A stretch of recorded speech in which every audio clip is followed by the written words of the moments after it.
Welcome to New Evelyn. This week is Children's Mental Health Week. In our class, we have been learning about feelings.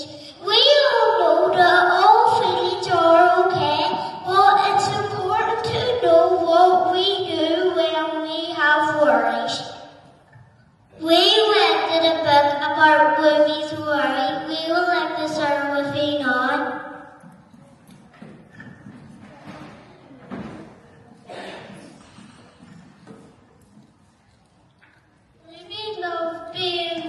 She loved to swing up high, and she loved to explore wide, faraway places.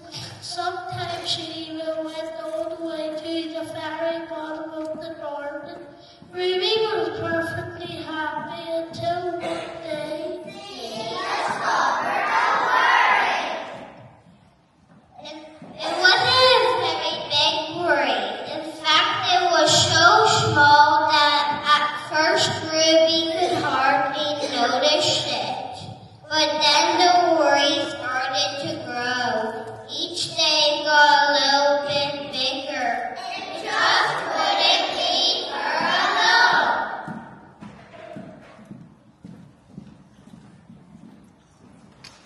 Was there a breakfast staring at her over the cereal?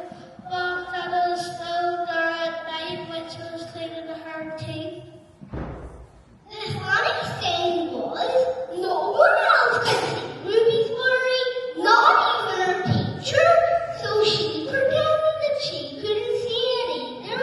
She acted like everything was normal, but it just wasn't. The worry was always there, stopping her from doing the things that she loved. Ruby didn't realize, but she was doing the worst thing you could ever do with a worry. She was worrying about it. Now the worry was enormous.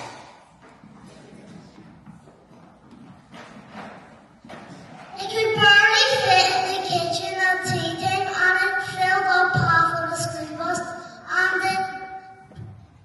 it took up whole rows in the cinema. Then one day, something unexpected happened. Ruby noticed a boy sitting alone at the park.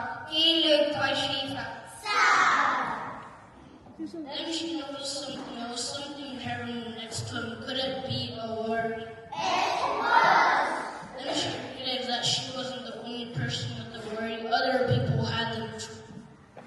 She asked the boy what was on his mind. As he told her, the strangest thing happened. His worry began to shrink.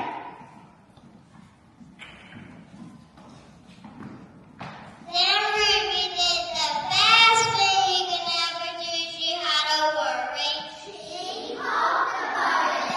As the words tumbled up, Ruby's worry began to shrink until it was barely there at all. Soon both of this worry were gone. Of course,